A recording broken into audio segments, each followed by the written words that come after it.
10 minute میں سورہ یاسین کی تلاوت ہو جاتی ہے. یہ بندہ مجھے کہہ کر گیا میں 10 منٹ میں آ رہا ہوں, یہی موبائل نکالنا ہے, نکالنا کچھ اور نہیں ہے, مگر اس میں قرآن آن کرنا ہے اور 10 منٹ میں سورہ یاسین پڑھ لینی ہے. جو ایک بار سورہ یاسین پڑھے 10 قرآن پاک کا ثواب مل جاتا ہے. وہ بندہ 10 منٹ کے بعد آیا, آپ کو 10 قرآن پاک کا ثواب مل گیا, اور یہی 10 منٹ سوشل میڈیا پہ گزارے, شاید کتنے سارے گناہوں کے انبار لگ گئے. قرآن کہتا ہے وہ فضول باتوں کی طرف توجہ نہیں کرتے. ہم دیکھیں تو ہمارا اتنا فضول کاموں میں انوالومنٹ ہو گئی ہے کہ گھر والوں کو دینے کے لیے بھی ٹائم نہیں ہے. آج کل گھر پر جا کر بھی لوگ گھر پر نہیں ہیں. کبھی کبھی تو گھر والے بتاتے ہیں کہ 5 بندے گھر میں ہی بیٹھے ہیں مگر سب کے پاس ہاتھ میں موبائل ہے, کوئی کسی سے بات نہیں کر رہا ہے. پہلے گھر سے جاتے تھے تو گھر والے پوچھتے تھے کیسا دن گزرا, ہم گھر والوں سے پوچھتے تھے دن کیسا گزرا, بچے کو توجہ دی, بھائی بہن کی طبیعت پوچھی, امی ابو کا حال احوال پوچھا, ختم. ایک تو پہلے منہ میں کچھ لوگوں کو کچھ رکھا ہوا ہے وہ بولتے ہی نہیں ہے, اور دوسرا ان کے ہاتھ میں موبائل آ گیا ہے. نہ کریں ایسا, کچھ پروڈکٹیو کریں.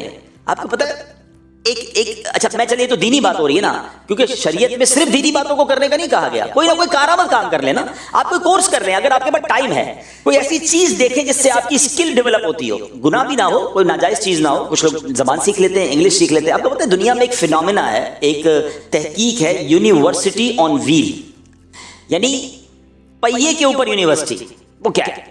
وہ یہ ہے کہ مثال کے طور پہ کئی لوگ ہیں, میں نے بھی دیکھا, آپ میں سے جو ٹریول کرتے ہیں دیکھا ہوگا کہ جب آپ یورپ جاتے ہیں, یو کے جاتے ہیں, یا عرب ممالک میں بھی دیکھا ہم نے کہ جب ٹرین میں سفر کرتے ہیں لوگ, جاب پہ جاتے ہیں, ٹرینیں چلتی ہیں وہاں پر, بسیں چلتی ہیں, تو وہ ان کو پتہ ہے روز 40 منٹ ٹرین میں بیٹھنا ہے, روز 40 منٹ بس میں, 50 منٹ بس میں بیٹھنا ہے. وہ 40-50 منٹ میں کچھ پڑھتے ہیں, ایک کتاب ساتھ رکھی ہوتی ہے, جاتے میں بھی پڑھتے ہیں آتے بھی پڑھتے ہیں. تو یہ جو تعلیم انہوں نے حاصل کی نا, پہیوں پہ حاصل کی ہے, سفر میں حاصل کی ہے, اور اینڈ آف دا ڈے 6 مہینے بعد وہ ڈپلوما کر لیتے ہیں, کوئی امتحان دے دیتے ہیں. مجھے اچھی طرح یاد ہے, ملک یاد نہیں آ رہا, یورپ کا ہی کوئی ملک تھا, تو ہمارے اسلام بھائی کہتے ہیں کہ میں روز 6 بجے ٹرین میں جاتا ہوں آفس پر اور واپس آتا ہوں, تو میں نے روز 6 بجے یعنی جو 6 یا 7 جو بھی ٹرین کا ٹائم ہے, میں نے مدرسۃ المدینہ on line, Faizan on line والوں سے کلاس بک کر لی ہے. جیسے ہی ٹرین میں بیٹھتا ہوں اپنا ہیڈ فون لگاتا ہوں, قاری صاحب پڑھانا شروع کر دیتے ہیں, 35-40 منٹ کلاس ختم ہوتی ہے تو آفس آ جاتا ہے, اپنے آفس چلا جاتا ہوں. وہ 30 منٹس میں روزانہ قرآن پاک پڑھ رہے ہیں اور کورسز مکمل کر رہے ہیں. تو یہ ہے مائنڈ سیٹ, اس کو کہتے ہیں چنک آف ٹائمز, وقت کے چھوٹے چھوٹے پیسز.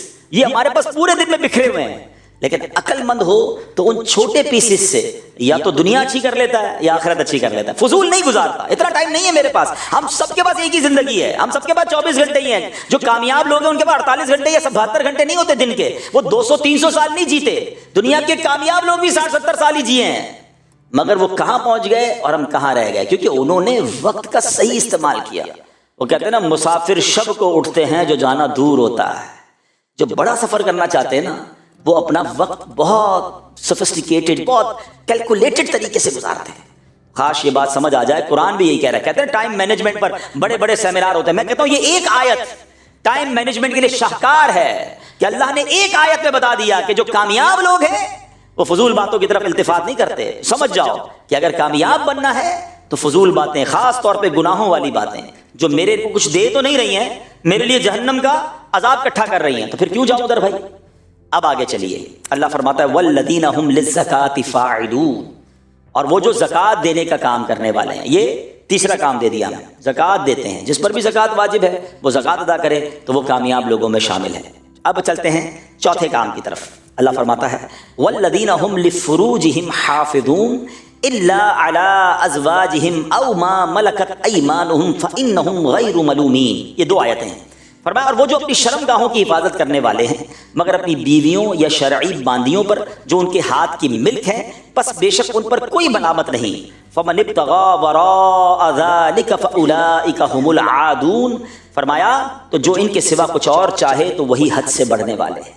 یعنی ہم انسان ہیں, ہمارے جسم کے تقاضے ہیں, ہماری کچھ انسان کی پرسنل خواہشات ہیں, لیکن شریعت نے اس کا جائز طریقہ بیان کیا کہ وہ شادی کر کے اپنی ازواج کے ساتھ اپنی اس ضرورت کو پورا کرتے ہیں, اس کے علاوہ کچھ اور غلط نہیں کرتے. آپ کو پتہ ہے دنیا میں کوئی شخص یہ کہہ نہیں سکتا کہ میں کنفرم جنت میں جاؤں گا. انبیاء وہ تو معصوم ہیں, لیکن ہم جیسے لوگ, مگر نبی پاک علیہ السلام نے ایک حدیث کے ذریعے جنت کی گارنٹی دے دی.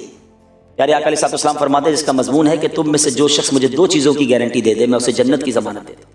یعنی یہ دونوں جنت کی چابیاں ہیں. آقا نے فرمایا داڑھوں کے درمیان والی چیز یعنی زبان, اور رانوں کے درمیان والی چیز یعنی شرمگاہ, یعنی private part of the body اور زبان, یہ 2 صحیح استعمال کر لو میں تمہیں جنت کی ضمانت دیتا ہوں. ان دونوں کو غلط استعمال مت کرنا. اور اس کا مطلب, اس کا مفہوم مخالف پتہ کیا بنتا ہے کہ ان دونوں کو سنبھالنا سب سے زیادہ مشکل ہے. کامیاب وہ ہیں جو اپنی شرمگاہوں کی حفاظت کرنے والے. قرآن کہہ رہا ہے جو جائز طریقہ ہے اس سے تو ٹھیک ہے، باقی ناجائز طریقے کی طرف نہیں جاتے. تو یہ آج کل کی جو گیدرنگز ہیں، گندی چیزوں کو دیکھنا سننا، پھر انسان کے جذبات بھڑکتے ہیں، پھر انسان غلط کام کی طرف جاتا ہے. نہ کرو ایسا، شیطان کے واروں میں نہ آئیے، اپنی پاکیزگی کا خیال رکھیں کیونکہ انعام بہت بڑا رب نے تیار کر رکھا ہے. ٹھیک ہے جناب، 4 کام ہو گئے. اب آگے فرمایا وہ جو اپنی امانتوں اور اپنے وعدے کی رعایت کرنے والے ہیں، ان کے پاس امانت رکھائی جائے تو امانت پراپر لوٹاتے ہیں اور وعدے پورے کرتے ہیں. بدقسمتی سے یہ بھی بڑا پرابلم ہے، کسی کے پیسے پڑے ہوئے مل جائیں، بندہ کہے تو میرے ہو گئے. کوئی بھول جائے سامنے والا تو ادھر دینے کے لیے کوئی تیار نہیں ہوتا. قرضہ لینے کے وقت اور اسٹائل ہوتا ہے، قرضہ لوٹاتے وقت اور اسٹائل ہوتا ہے. ارے بھائی فکر ہی نہ کرو، تمہارے گھر آ کر دے جاؤں گا. گھر آ کر دے جاؤں گا تو الگ بات ہے، وہ آپ کے گھر کے چکر لگاتا ہے، اس کو جواب ہی نہیں ملتا، فون ہی نہیں اٹھتا ہے. ٹھیک ہے، یہ آپ دنیا میں تو کسی کے ساتھ کر سکتے ہو، اگر قیامت کے دن تو جواب دینا پڑے گا نا.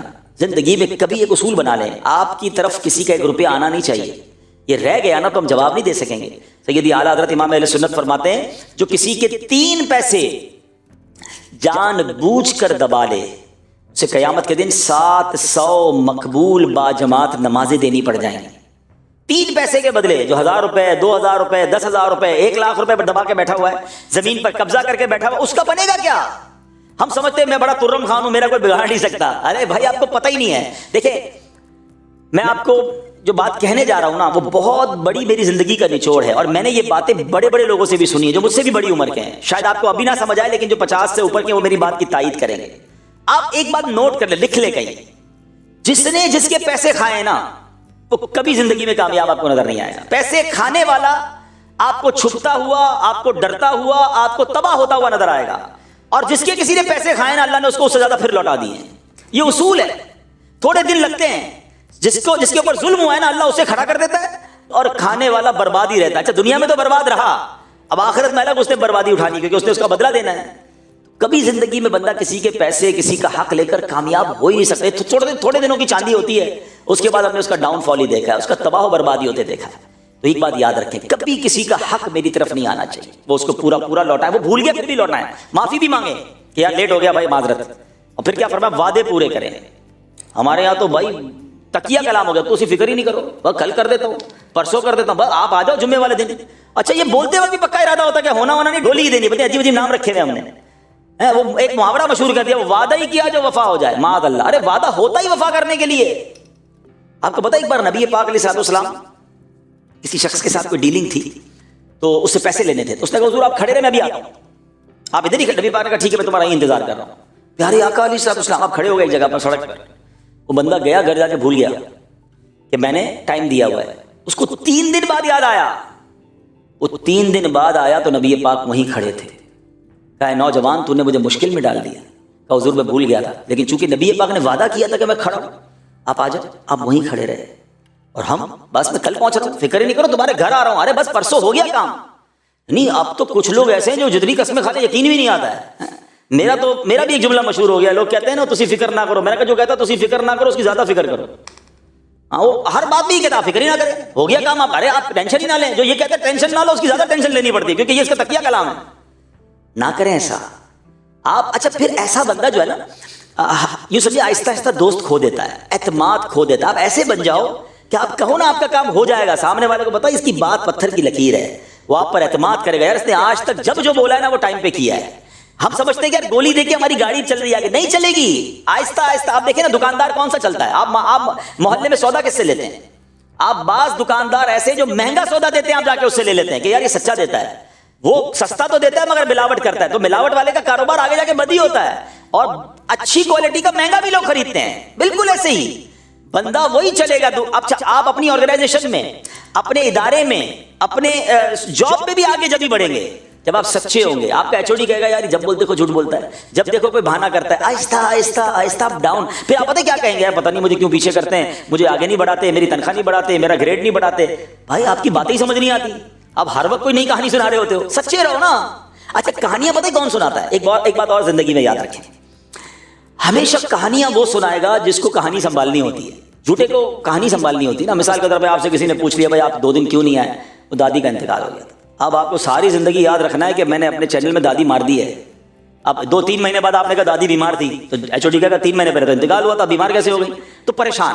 جو جھوٹا ہوگا نا وہ ہمیشہ پریشان رہے گا. اچھا کسی نے پوچھا کہاں رہتے ہو, اچھا ذرا بھرم بھی مارنا تھا, اب لیاری بولوں گا تو نہیں, میں تو جمشید روڈ پہ رہتا ہوں یا میں بہادر آباد رہتا ہوں. اب ساری زندگی اس دوست کے ساتھ یاد رکھنا ہے میں لیاری میں نہیں رہتا, اس کے سامنے بہادر آباد رہ رہا ہوں. اس کو سچے کو ٹینشن ہی کوئی نہیں ہے, اس کو نیند سے اٹھا کے پوچھو کہاں رہتے ہو, جہاں رہتا ہے وہ بتا دے گا کہاں رہتا ہوں, کیا کرتے ہو, تو یہ کرتا ہوں.